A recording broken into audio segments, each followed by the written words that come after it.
বেশি, তাহলে এই অভ্যুত্থানের বাংলাদেশে, যেই বাংলাদেশের আন্দোলনের সময় খুব প্রকাশ্যভাবে প্রবাসীরা ঘোষণা দিয়েছিল ফ্যাসিবাদী আমলে, ফ্যাসিবাদী শাসনে কোন রকমের তারা রেমিটেন্স পাঠাবে না, এবং তারা তাদের সেই আন্দোলন আমরা দেখলাম, আমরা দেশের মানুষ আমরা সফল করলাম এবং শেখ হাসিনার পতন ঘটলো।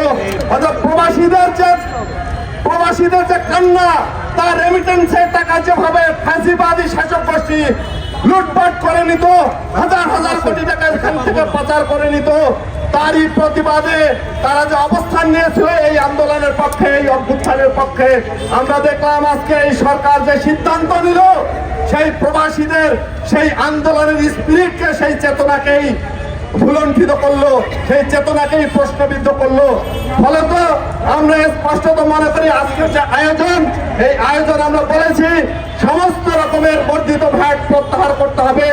আমরা দেখলাম গতকালকে আপনার পত্রপত্রিকায় দেখেছেন গুটি কয়েক পণ্যের উপর থেকে ভ্যাট তুলে নেওয়া হয়েছে।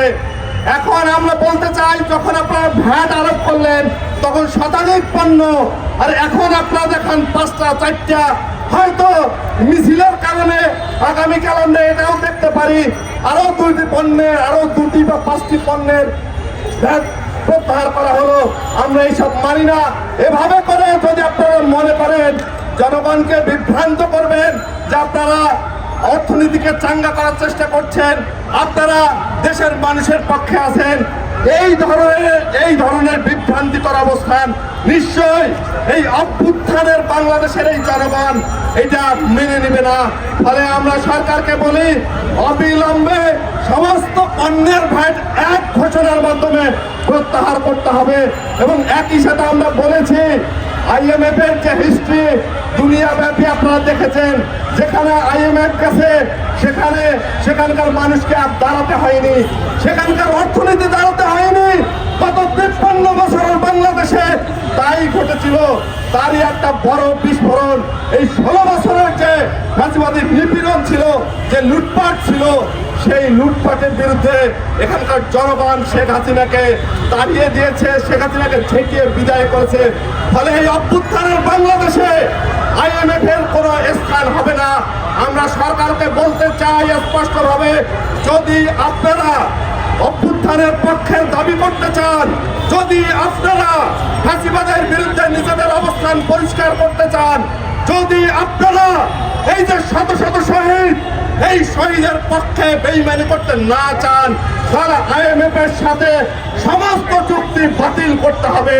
এটাই আমার সুস্পষ্ট ঘোষণা। আর যদি সেটা না হয় তাহলে আপনারাও জেনে রাখেন, খুব সম্ভবত দিল্লিতে আরো 2-4টা আসনে আপনাদেরকেও যেতে হবে। ফলে আজকে এখনই আপনাদের অবস্থান স্পষ্ট করে ফেলতে হবে।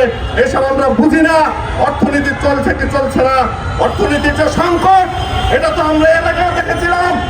আমরা তো জানি এদেশে কি পরিমাণ লুটপাট হয়েছে, হাজার হাজার কোটি টাকা লোপাট হয়েছে। তাহলে এই লোপাটের পরেই তো, এই লোপাটের উপরেই তো আমরা অভ্যুত্থান করেছি বাংলাদেশের মানুষ। ফলে এই অর্থনীতিকেই আমাদের চাঙ্গা করতে হবে।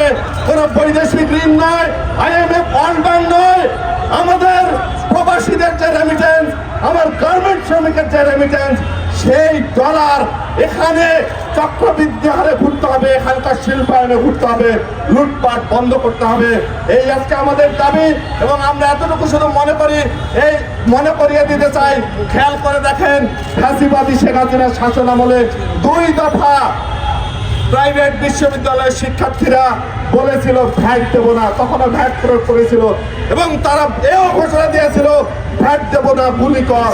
মানে আমরা সরকারকে এই মিছিল থেকে বলছি, আজকের মিছিলও প্রয়োজনে সেই আন্দোলনেই যাবে, ভ্যাট দেব না, গুলি কর।